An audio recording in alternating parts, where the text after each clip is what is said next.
Ooh, it's dark and dreary. Oh my goodness. Hello, hello, hello. Did not intend on it to be so dark. But let me try to go ahead and get Michael right now. Usually don't have anyone in my live streams, so or I'm on somebody else's YouTube channel when it's happening. So let me send this to him, and then we should be able to jump right into it. Hopefully, hopefully, hopefully, hopefully. Mm-mm-mm-mm. It is roughly 8 a.m. here. I should probably turn on the light so it doesn't look like this. Because this is really dark. There we go. Okie dokie. Let's see if that makes a difference. And I sound like a crazy lady. So, basically, quite a few of you have sent messages letting me know that you were worried about how the YouTube thing impacts everyone, or you've had some concerns about um, how YouTube has handled everything and whether or not that's going to make it easy for um, your faves to be able to do stuff and things of that sort. Like it's important questions and it's recent news, so I figured um, why not address these things? Some of you might be, YouTubers as well. Some of you might have thought about doing it, but now you like, I don't know. So while we are waiting for Michael to tune in, let me say hello to everyone. So hello, Nikki, Nicole. Thank you for doing this live chat in reference to the new Y2 protocols. You are welcome. Hey, fam, we made it on time. Hello, Miss Odetha. Hello, Leticia. Hello, Lady Rome. Hey, TJ. Hey, Taquan. Hello, Camille. Hey, how have you been? I've been fine, but Hey there. my live stream will be Hey. later today. Yep. We'll be talking then. Believe we'll be doing GMPD for Ailey hmm extremely soon. Let me double check the calendar. I can't remember if she's tomorrow or if she is tonight. There's Michael. What up, Hey, though? what's up? Please, can you hear me? Because I Yeah. can't hear anything to know if it's relevant. So can you hear me, Michael? Yeah. Can you hear me? Sweet, sweet. Okay. The thing that I want to do is get me some headphones so I can hear what's going on. Um, Shout out to the multiple cell phones so you can just plug into one and kind of know what's happening. So Yeah. for those of you who are unaware, first and foremost, I'm gonna just be shocked like beyond measure if you don't. But Michael is and has been a long-term fan of K-pop and gaming and other facets of content creation, both on and off YouTube. And this man eats, sleeps, and breathes analytics and whatnot, which is something I live for too. So I couldn't think of a better person to be able to pull in to kind of assist me with speaking about this. I'm about to put my headphone in here so that I hmm can hear really what is happening because I can't hear nothing. Okay, there we go. So Michael, if you want to take a moment to kind of drop all your jargon, where you at online and all that magic, that would be great. yeah. Yeah, my name is Michael Smith Grant. Some of you may know me as Popo, or formerly known as Popo of YouTube channel is Popo TV, but now known as Malice of Truly Malice. I've been in K-pop since 2007. I started YouTube in 2011. I think that was when YouTube actually started itself, or actually probably a little bit earlier. But I started YouTube in 2011 mainly with a piano channel. Then went to a gaming channel in 2012. Then went to made my K-pop channel in 2013, which people may know more of. Um, yeah, so I started with K-pop YouTubing, did reactions, did original skits, started taking my reactions to people in random streets, called Strangers Direct to K-pop. Um, then I made, yeah, I've been, dang, I'm trying to think of everything. Then I made a company which is Soul Wave, now managed by, of course, yours truly over here, MacG Productions. So I made that company. You know, we interviewed multiple idols from. Whew, yeah, it's a long list because if you include KCON, like Girl Generation, VIX, AOA, the list can go on and on and on. The quotations, yeah. If you can put it in quotations. Also, I've done concerts. You know, worked with different concert promoters. It's a long list. Yeah, bring in some of your faves. Even though sometimes we clash with the promoters and we're like, yo, we should bring them in a different month and whatnot. But some of those people include Jesse.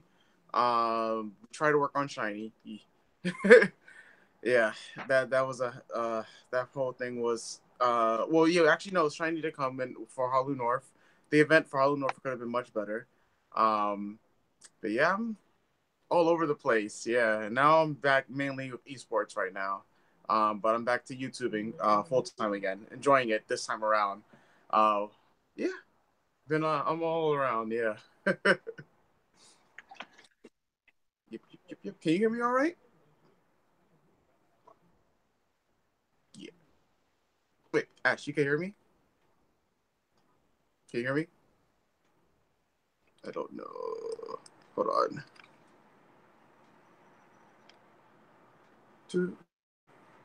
Well, he's Wait, an are you frozen? extremely busy man and coordinating. Oh yeah, yeah. You sound perfect. Yeah. Uh-huh. I can hear Hold on, you. I Ashley, can can hear you? you. I can hear you. Yep, Oh, you yep, can. yep, Okay. yep, yep. He doesn't know if I can hear him. I can hear him. Let me type it. I can hear you. Okay, got it. Yep, yep. I just have a delay. Yeah, that's what I was like, wait a minute, is there a delay?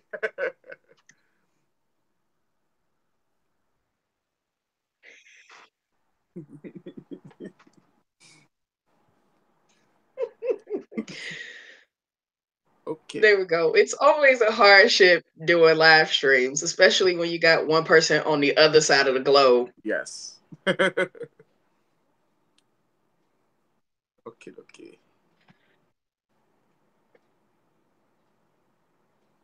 Okay, there we go.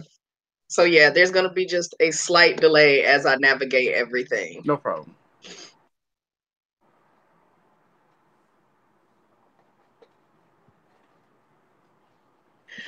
So just to jump into this, because it's, we both got schedules. So tying in on MacGmagazine.com, there was a recent article that goes along with what we are talking about. So YouTube announces changes to YouTube partner program. All YouTubers got this as an email.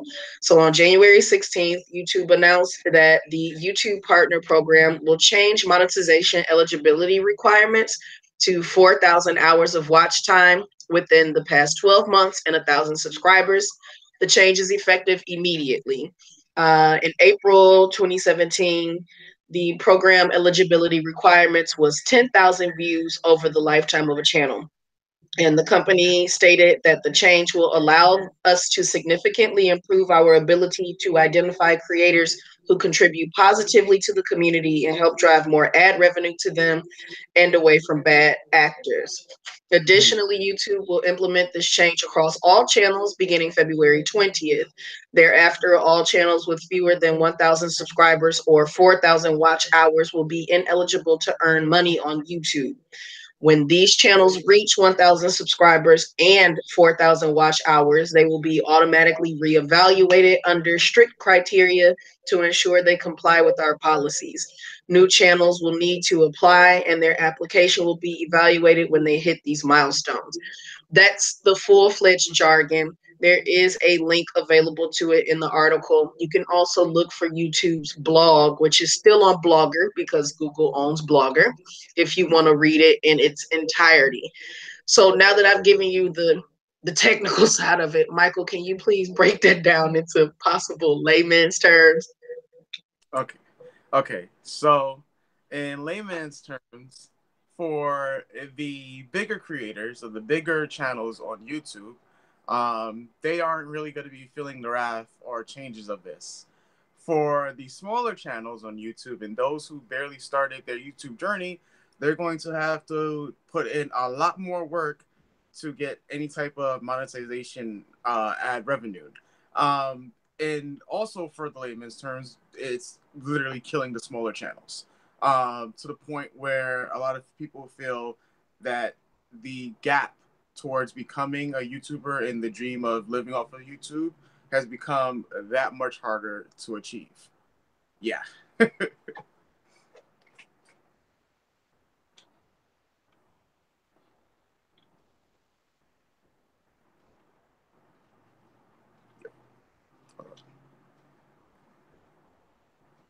Take a little delay.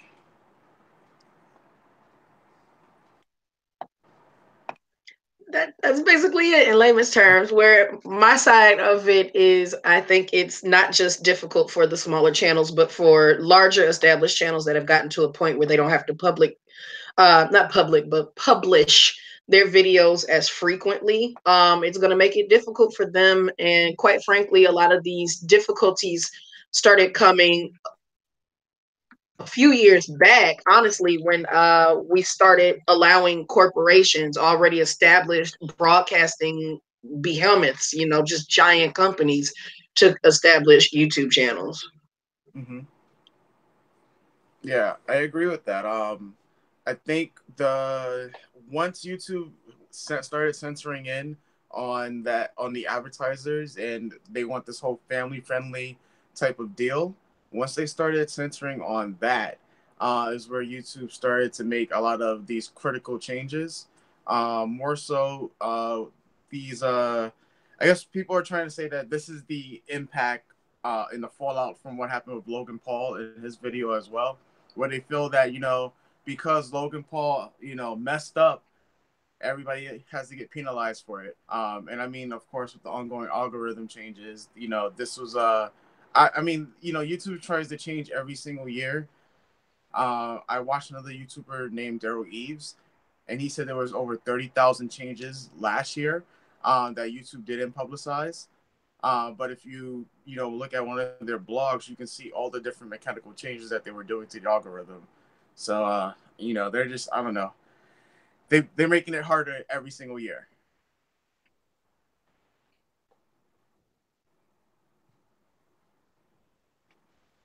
Yep.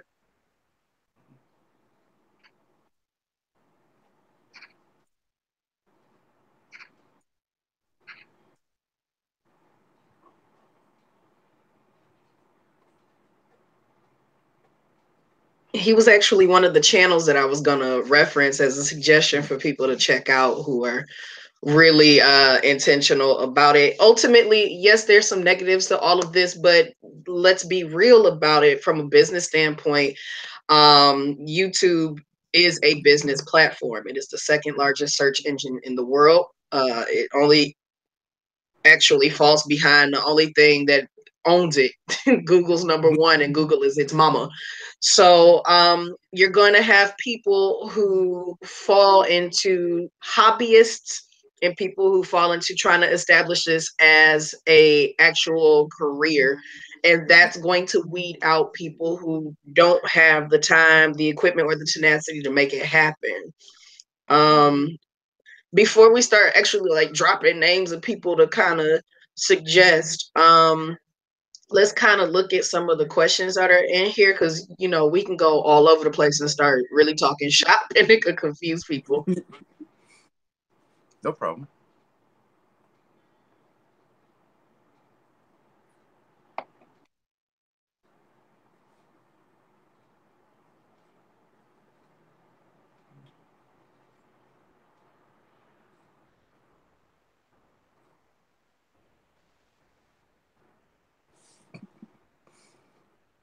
So the question that I'm looking at right now in my inbox is, what does 4,000 hours even mean? Is that is that per month, or is that over the duration of a year? This makes no sense to me. Please help. Um, the 4,000 hours watch time is over 12 months. So that's 365 days. Um, the 4,000 hours comes out to 240,000 minutes. And just to simplify that even further, let's take an example of, I don't know, somebody that has a video that is, oof, how do I break this down? All right, a video has 5,000 views, right? And say, so that's 5,000 people have watched that video. Let's say that video averages 10 minutes, which would be like godsend for a video to average. So a 15-minute video averages 10 minutes per viewer. There's 5,000 people who watch that for 10 minutes.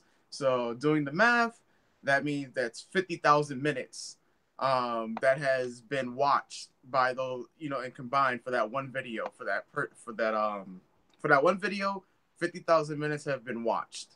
Um, and so you can do the math from there on to see how many videos it will take for you to reach that goal of 240,000 minutes.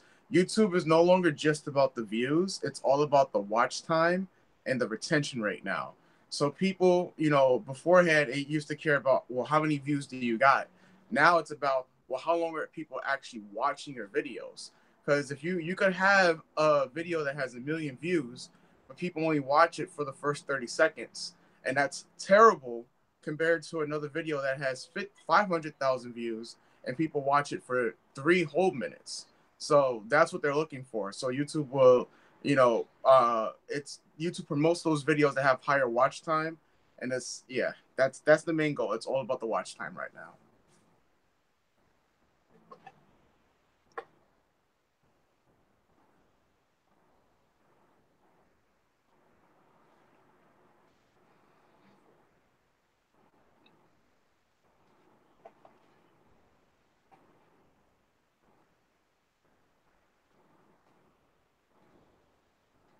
And just to kind of expand on that, do the subscriber numbers still matter now? Even though the email says, but do the subscriber numbers still matter now that everything is being heavily weighed on these view hours, which used to be 10,000 in a lifetime? Or doesn't matter? It matters to a point now. You see, with YouTube's new algorithm, that's how everything is going about. Let's say you have the magical number of 1,000 subscribers now, right? Because you need 1,000 subscribers and 4,000 hours watched. What YouTube will do now, right? And this has already been proven by other, YouTubers and everything. They care more about your next upload. They care more about your next video, right? So what happens now, and this was a major thing in 2015, 2016, especially for me, every time I would upload a video, I would lose subscribers. Not because people are unsubscribing, but because YouTube is clearing for people's inactivity on YouTube itself. So then I would also see that people don't all receive my videos when they upload. That's because it depended on my videos, so it all depended on my last video. So, for instance, if I uploaded a video and that video were to get 20,000 views, right? The next video is most likely going to do pretty well as well. If I upload a video and that video has like 50 views, the next video, no matter how good that video may be, there's a chance that it will receive even less views, right? YouTube is now being fickle like that. And of course, the better your video does, they'll send it out to a larger portion of your subscribers. So where I have, about 70,000 subscribers, if the last video didn't do so well, they're only going to send it to about a tenth of that, maybe, maybe even less. So YouTube is being really fickle. So it all does depend on how the uploads are. And the upload window is within, 20 to 48 hours now to determine if your video is going to be good or not. So your subscriber base does help. The more amount of subscribers you have, the larger that initial push is, because YouTube no longer just cares about subscribers. They care about the videos more themselves and the watch time. So if your subscribers are watching your videos longer, then more subscribers will be able to see your videos when you upload them. Versus if your subscribers aren't really watching your videos, then you'll lose subscribers because of the inactivity on their behalf, and because your videos aren't being pushed out by YouTube.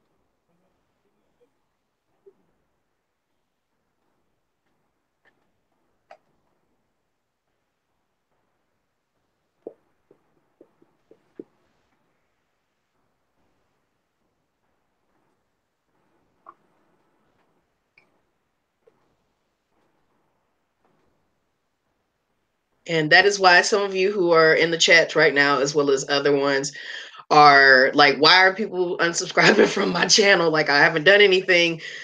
You haven't done anything. That's exactly why it's happening. These are not these are not uh, manual moves. These are automatic because YouTube is an algorithmic platform at the end of the day.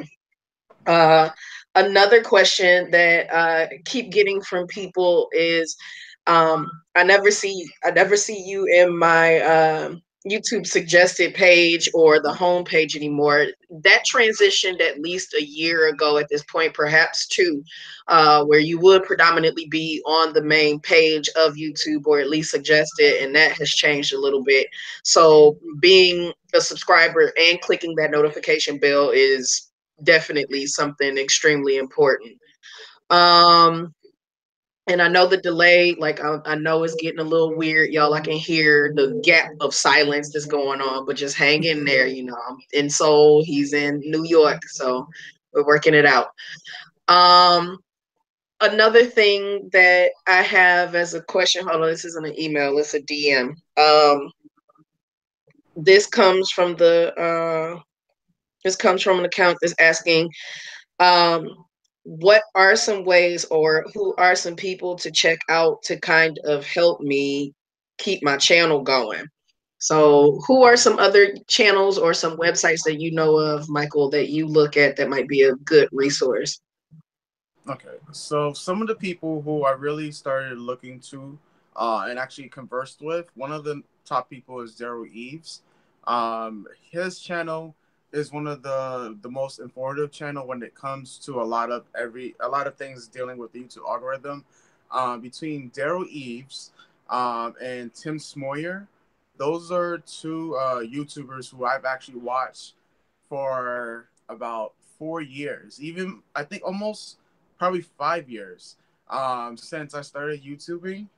Because I was always looked to their channel, especially when I was on, I guess you say, when I was on my initial growth with YouTube, I would look to see what type of tips they would do. And now that I'm coming back to YouTubing full time again, the game has completely changed, and, with my channel, it's taking it out of a hiatus and trying to get back on, this new curve. It's like an old dog trying to learn new tricks. But these new tricks actually will work if you continue to apply it. So those are two YouTubers who I would recommend. They have videos for subscribers of every level, and I mean, and YouTube content creators of every level, starting from 0 to subscribers to grow your channel to 100. Uh, they have videos on how you can better use your keywords, how to keyword, ranking the keywords, finding out the thumbnails, how to thrive in this mobile YouTube platform now, because mobile views have the most views now. Mobile views usually didn't have the most views. If you would have asked us, 4 years back, it was always through desktop. But now YouTube is focused so much on mobile that it's dominating everywhere. You have to always consider people who watch YouTube on their phone now, as opposed to people who watch YouTube on their computers. So, those are two YouTubers who I would definitely recommend, because those are the ones who I grew up with and who have been informative. They're always at conventions as well, speaking on, how to grow your channel. What are the best ways? What are some of the triggers to, trigger, fast growth and other things like that.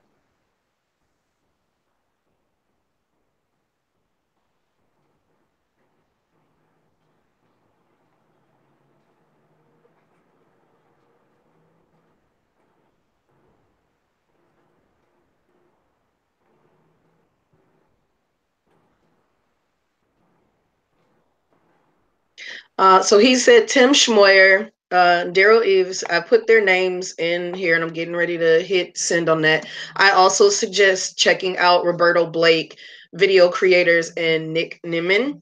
So you can find all of these people right here on YouTube. Yes, they are active extremely and they're intentional about helping channels of all sizes grow. Another thing that I saw while the conversation was going on is okay, so promoting your channel, since people get on sub from it and whatnot, that could be as easy as sending out a tweet or something every time you upload. Am I right or no? Yes, you have the capacity to instantly send out a tweet with your YouTube uploads, and it always goes to Google Plus. Even though, like, I don't know who uses it, there are obviously companies and people who actively use that. But what if you don't have Twitter? All YouTube content creators aren't socially savvy, and all of them don't necessarily understand Twitter. Some are heavy on their Facebook pages because Facebook also allows for monetization and its own video distribution. Some don't use social media at all. They're like, you need to catch me here, and this is it. So it does turn into having to actually look at some marketing strategies to keep your content in front of people and reminding them, which is why you have a call to action in people's videos. You might be watching someone's YouTube channel for years to the point where you know what they're going to say in their script at the end. You like what you see, make sure to click the subscribe button and hit that notification bell. I'll see you in the next video. Like, you can literally passively quote what they're saying in the video because you watch it so much. But that call to action reminds you to make sure to do that so that you can get some notifications about the content, and it does keep it a little bit more relevant on your timeline of things to pay attention to. Let's see. Wanted to make sure to ask another thing for the gaming side of stuff. You all are a pretty powerful platform of content. How is this, if at all, going to impact you all before we start talking about this Holly Wave stuff? Okay, so for gaming, as gamers have been at the top for YouTube for the last 3 years now, it doesn't really impact much gamers. Let me change that. It doesn't really impact the established gamers who already have been monetized and won't be affected by this, mainly because gamers have always been uploading videos between 10 to 15 minutes for the longest now. That became a standard for gamers in about 2015. So the YouTube platform right now benefits from, it benefits those who upload every single day. Hence, gamers, in order to grow their channel, have to be uploading literally every single day. It's the easiest form of content to make when you're a gamer because you're taking, clips of a session that you would do, you're splicing it up, and you're putting it into a video collage, and then there you go.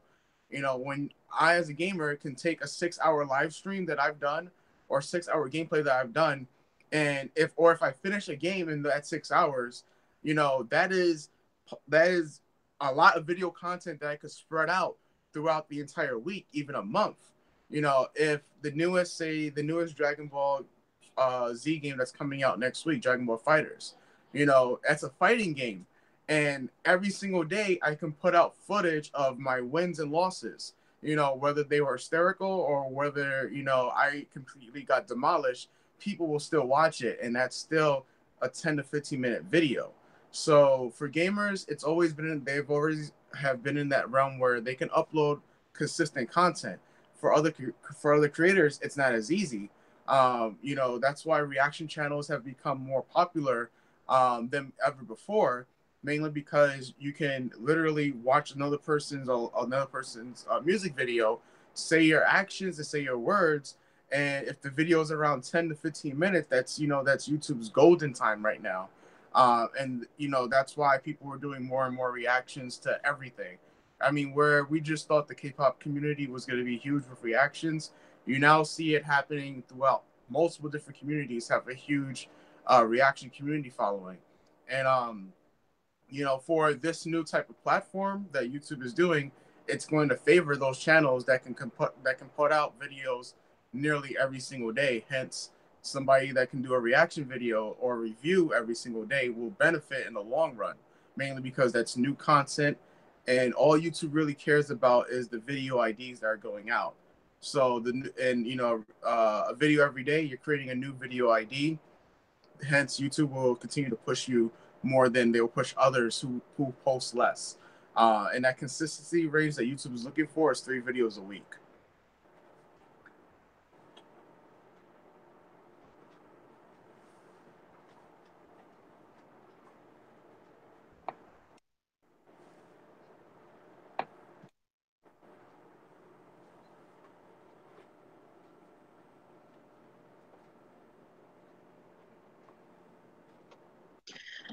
Some of the dialogue that's going on in the chat area, one person is saying, well, what happened to just doing it for fun instead of profit, profit, profit?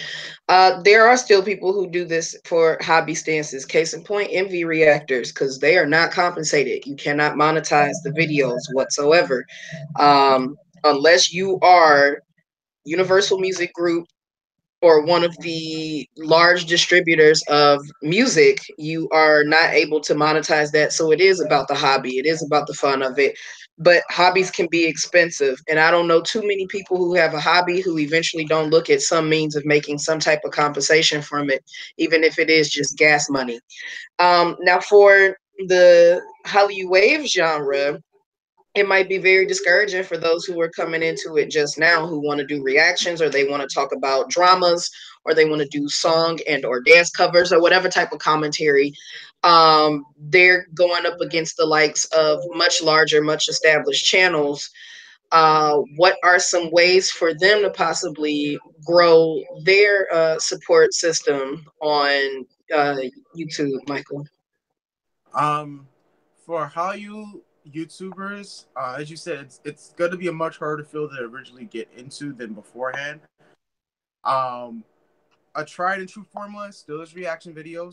The new people coming in have to understand that the money that they would possibly make on YouTube reaction videos is going to be slim to none compared to how it was back in the days. That was before Korean companies weren't monetizing the music videos. Nowadays, Korean companies are making sure that any reaction video that goes up, that they're earning a percentage of it. So you got to think, okay, well, if everybody's doing reactions, what can I do differently? There's a lot of other, ways to go about this. One, there's not enough news channels on YouTube for Hallyu News that goes about. Sure, you might get a lot of channels that I've seen on YouTube that would just take an article from all K-pop, literally just put pictures together and call that a video and whatnot, right? But there's no one who's really spearheading the news department for Korean media in that aspect on a grander scale, like some of the other large YouTubers who are doing, the U.S. media or like AJ Plus. There's no one really doing that just yet on the largest scale itself. So that's a market that's highly untapped. So you have the K-drama market, which I think is even more now untapped. You had Hallyu back that was doing more K-dramas and whatnot beforehand, but they've moved on to just doing news content for the most part. And so the K-drama field is still a large field that is highly untapped when it comes to YouTubers as well. Just because you see one YouTuber or a few YouTubers who are always, when they make a video and in the like in a like just because you see one or two YouTubers who are large, right? And if they make a video in a field like in the reaction or reviews, doesn't mean you can't make a video in the reaction or review genre. You just have to use your own take on things. You gotta be creative or think outside the box. There's documentaries. One thing that I'm starting to do right now is documentaries. You just got to think about the things within the YouTube community. That reactions, that everybody is doing reactions, right? And the quote that I learned from Daryl Eves, right? It's his quote was, "Being different is better than being better." And what does that mean? That you can be different from the other YouTubers, right? You have something that makes you different, right? Don't think that your content will be better than another person's content, right? Because the object shouldn't be to be better than somebody else. It should be to be different from somebody else. People will be attracted to what you have that you can present is different in your content and in your personality. And that's what will draw people. You know, when people look for new reactors and, you know, the ones that grow on with them, they're looking because they're doing their reactions differently. They're looking because they have a different opinions, or they're looking because they're just different as it is, you know, altogether, and the entire package itself. So the object should be, how can I be different, right, from the next YouTuber, and make content that I thoroughly enjoy itself?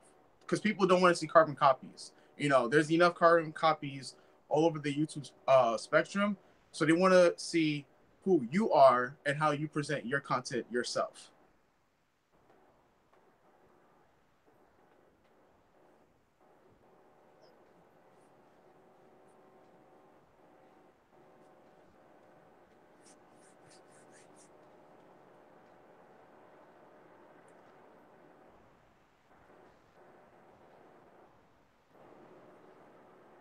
Uh, Definitely on that with the fact of being who you are. That's the appeal, that you can't reproduce your personality and your delivery. You have your favorite YouTube channels, your favorite music, your favorite type of TV shows and things of that sort, because you appeal to the personality and the character that is there. So what you get here on my channel, you're not going to get on someone else's channel, and what you get on their channel, you're not going to get here. We all overlap and complement each other. That's how you end up having a collection, a hodgepodge of fades and things of that sort. Um, excuse me. I see there was a comment of someone saying Soupy could take the direction of having a YouTube channel and things. These bigger companies do have channels and things of that sort, but Soupy's focus is more so on tackling a much larger base in terms of news availability and eventing. So nothing wrong with that. They're a reputable company, and I do talk positively about them quite a bit these days. But it's hard to be a big boy and maintain your integrity, and that's something that they've been doing for a while. Um, but yes, there have been some suggested avenues here of things to explore and expound upon. There will be some interesting content attempts that go on people's channels and things. Multi-channel networks. It's almost utterly impossible to talk about YouTube without talking about them. MCNs is what you frequently hear them as. Multi-channel networks are large companies or substantial sized companies that acquire other YouTube channels and help them with their algorithms and providing them with some resources to be able to further promote their channel and things of that sort. I think the era of MCNs is dying because people are able to make magic on their own without it, and the resources can be a little limited there. But MCNs will be weeding out more of their people who aren't creating content that in turn generates some type of revenue. MCNs don't usually make a lot of money. They can sell for a lot based on potential, but that's going to be some changes, and some of those things have already been implemented by companies such as Maker Studio, who I was a part of last year. It's 2018. Yeah, I was a part of them until late 2016, I think. Ooh, time flies. But do you think this will have any impact on MCNs as well, Michael? And then I got a couple other questions, and then I think we should wrap it up. Okay. So in regard to MCNs, right? And I have been in an MCN every single year since I've been doing K-pop YouTubing. I think that MCMs have a unique opportunity in this new playing field with YouTube, where for the smaller creators, they can monetize those new creators now. But you know, that's the whole thing. It's like, what is necessarily the larger MCMs, like say Fullscreen, who I recently rejoined with, right? Um, I rejoined with Fullscreen before these YouTube announcements, so they'll be monetizing my channel again. And they're, you know, I don't know what their new criteria is, because now with these new changes, it won't be surprising to see a channel or a MCM like Fullscreen start to look at the smaller creators, because to them they might be like, okay, so YouTube is about to alienate millions of channels because they can't reach the minimum of 4,000 watch time hours and 1,000 subscribers. So if an MCN decides that, you know what, we'll monetize the channels of these creators that can't be monetized right away by YouTube, giving them more incentive and giving them the same percentage or a little bit, like say if YouTube's cut is 55%, maybe some of these MCNs might be like, you know what, we'll give you 70% to be on our network. Let us monetize you. They'll be making more money in the long run while they're taking, you know, thousands upon thousands of these smaller channels to monetize. And you know, signing them to these contracts. Now, of course, the advertising, it all goes about what the advertising is, but this is either, at the end of the day, this looks like it's going to be sink or swim for the MCNs. It's either they're going to die out because the morale rate right now for a lot of the creators who just got this news is going to be so low, and they no longer want to do YouTube, or you're going to get the people that are going to be like, you know what, I don't have the necessary hours at the moment. I don't have the necessary subscribers at the moment, but this is something I'm passionate about, and I'm going to make the adjustments, and I'm going to make the changes, and I'm going to better the content. I'm going to, you know, go along these guidelines, and they're going to keep on ushering through, you know. But MCMs as a whole, they already have been limited, you know, with the ones that are actually reputable, the ones that will actually give you your money's worth. Those are very small. Like I can only think of 5 off the top of my head that, you know, there are still, you know, big MCNs that are still around and everything, like a Maker or a Full Screen, or even Defy Media, who I was originally a part of, downsized so that they only will take care of seven YouTubers. You know, Defy Media used to have 100 YouTubers, and they've downsized now to 7. So, like, you know, some of these MCMs are in a scary point right now. It's either they embrace the smaller YouTubers, and or they start to die out.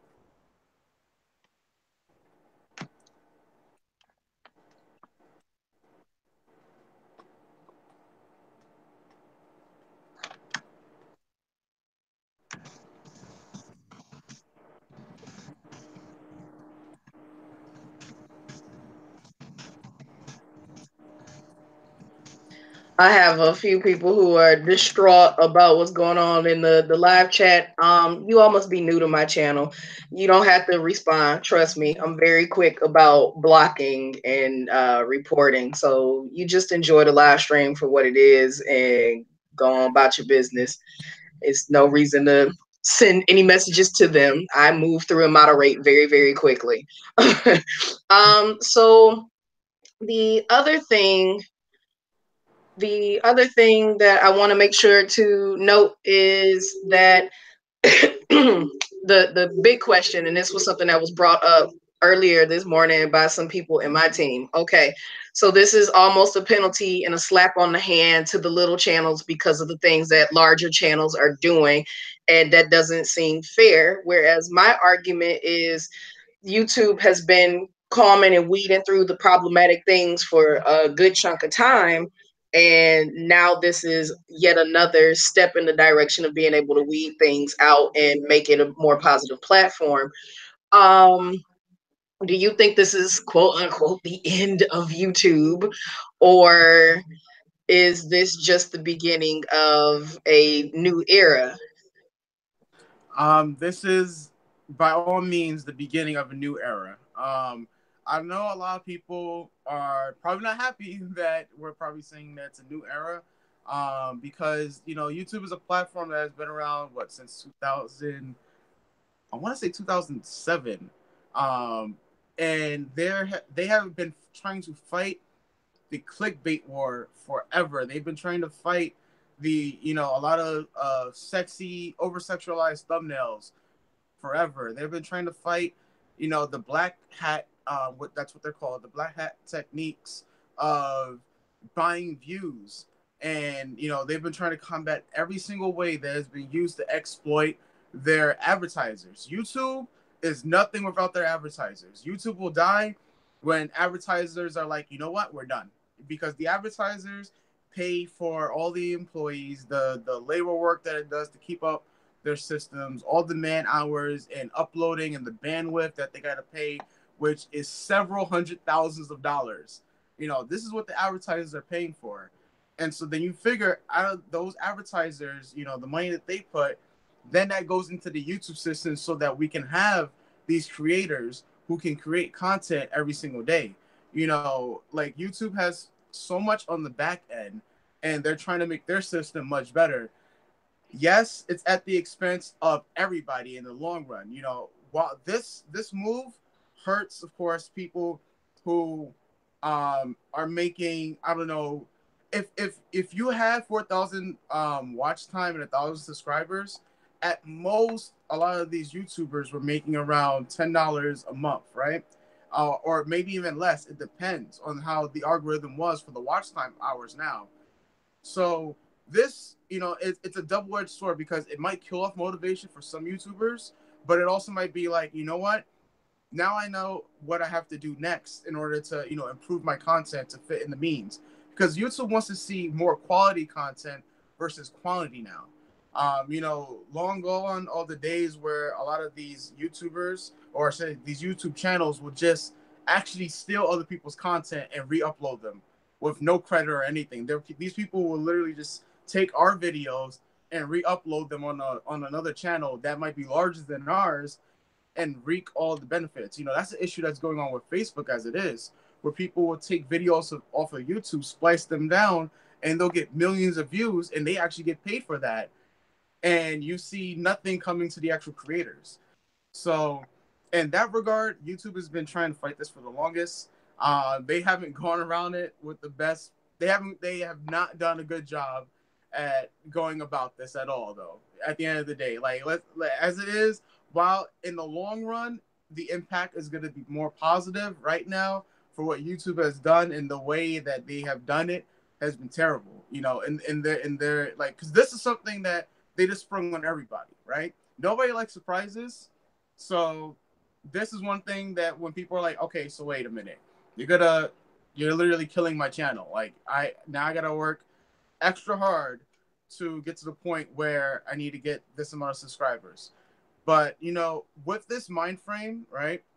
Back in the days in 2007 all the way to 2013, it was so hard to become a partner channel on YouTube. This is literally almost bringing it back to the days of it being in 2007, 2013. Because in 2013, you were able to create a channel and have it automatically monetized. Before that time, you had to actually have enough views, subscribers, and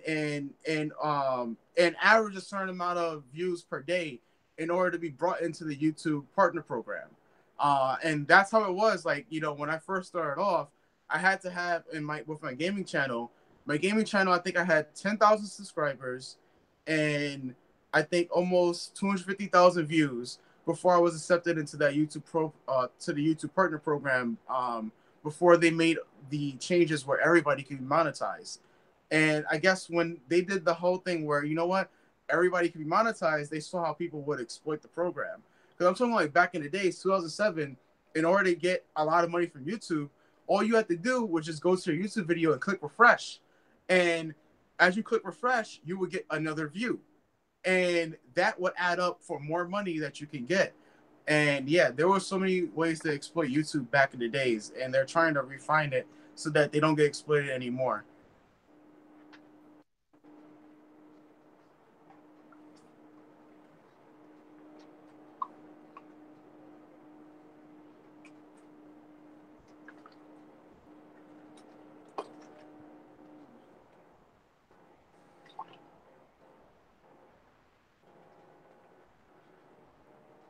That's ultimately what it boils down to, exploitation when it comes to business. And people are got their bottom lips poked out wanting to go back to the old days. No, you really don't. You don't want to go back to the old days of when it was just simplistic content on YouTube. So, excuse me, the benefit is that this is going to challenge people to create better content, more reputable and more quality content. And for those who intend on doing things that are, you know, a little bit more questionable, they'll gravitate elsewhere. There's a lot of conversation about, oh man, something needs to replace YouTube. We've spent the past 5 years being angry and uprooting and uprising and things of that sort. No one ever wants to say put to reform anything anymore. And quite frankly, I am heavily invested in the reform of the platform. The only way things change, whether you decide to go towards the advertisers or go against YouTube, the actual corporation, which is a fight that's going to be all kinds of difficult, you have to be the agent of change. You absolutely have to be. There's quite a bit of things on YouTube that are questionable and problematic, and everybody just heard about it for the first time now because of the Paul brother incident. There have been things that happen in the beauty industry, things that have happened in gaming and whatnot, and it's not always these big deal millions of subscriber YouTube channels. There are small problematic channels just the same as well that'll now be pushed out. So in essence, I just say focus on what you're trying to accomplish, be it you are a hobbyist on here and you just want to be able to have a place to get along with people who have similar interests as you, or if you are intentional about starting YouTube as a portion of your business, as a part of your branding, that you have a strategy to it. You can't just be out here haphazardly turning out content. The effects of it, as we've seen over the past few weeks, can be very tremendous and impact a lot of people who usually don't even talk about how they feel about things that go on YouTube. So you have to definitely keep that in mind. Michael, did you have any last points that you wanted to share? Actually, yes. So in the YouTube regard, I like for anybody who wants to create a YouTube channel, this is actually still the perfect time to create a YouTube channel. Every year is still the time to create a YouTube channel. The reason why is if you're not going to create the YouTube channel that you wanted to create now, when are you going to create it? That's the next question. You know, when I talk to people and when people talk to me about how they want to start their YouTube channel, how they want to go about it, the number one thing was that back in the days, before there was any type of advertising, anything, everyone just did YouTube for their hobbies, for what, because it was something that they wanted to express on the internet. It was something that they wanted to do for the fun of it. Things started to change, of course, where now YouTube has actually shifted a lot of the demographics towards people's dream jobs. Like last year, 2017, 2016, YouTube in types of job format, it was one of the most sought after jobs that a lot of younger teens were wanted to have. They wanted to be a YouTuber because now it's become a viable market. The work required in YouTube is the same amount of work, maybe even more, that is required to make a successful blog. You know, if you have something that you're really passionate about and you feel like the audience that you want to engage with is on YouTube, you want to put yourself in front of the camera, you want to present something that you feel that is different or something that you're passionate about, and you want to do it on YouTube, why wait? Even with all these changes, all you have to do is just be consistent, and find your schedule, find your comfort level at the same time. All these changes are going to continue to happen with YouTube, but at the end of the day, YouTube is still going to be the platform where you can upload your work, your body of work, your passion, talk about your passion, talk about whatever you want. YouTube is still always going to be there. Whether, yeah, some advertisers might leave, some advertisers might come back.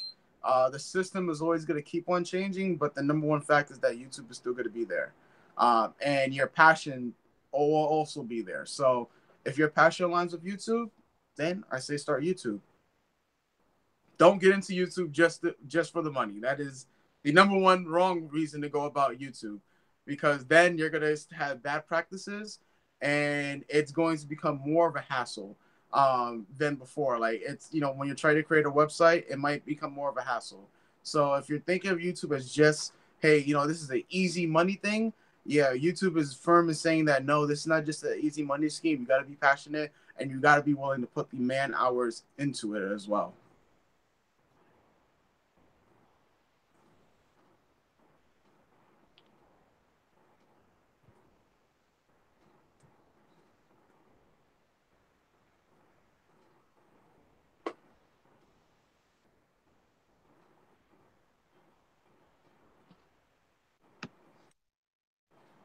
Also, make sure to use the resources that are there to you. So many people get bent out of shape about, oh, I can't even get my videos up in time and whatnot. YouTube allows you to schedule your videos. I was off of YouTube all this month. The only thing that is current videos is my live streams, which is this one and the ones that'll take place tonight and tomorrow. Like, film in advance, edit in advance, queue them up, create your own schedule, and go from that. I have been on YouTube through no jobs, 3 jobs at once, and everything in between. And keep your subscribers updated with what you're doing, and they'll support you. Trust me, my money is not going to come from YouTube. My passion is here because it's a lot of fun for me to do. But being pressed about the little coins that I make here, I tell you all transparently at the start of every year with my state of the channel address how much I made. And for me to have almost 1,000 videos that are public at this point and hundreds that have been deleted or taken down over the years, clearly I'm not here for the money. So keep the right intentions about what you're doing. Thank you for the questions that have been in there. If you have additional, of course, you all know you can shout us out on social media and contact us. Thank you for withstanding the spam and trolls that are in here. And again, for those of you who are new to my live streams, I never have any issues moderating live chats whatsoever. I will delete you in a heartbeat. So um that's pretty much it. That all I have. I mean, Michael, unless you got something else, I guess we good. We accomplished it in an hour. Yep. Yep.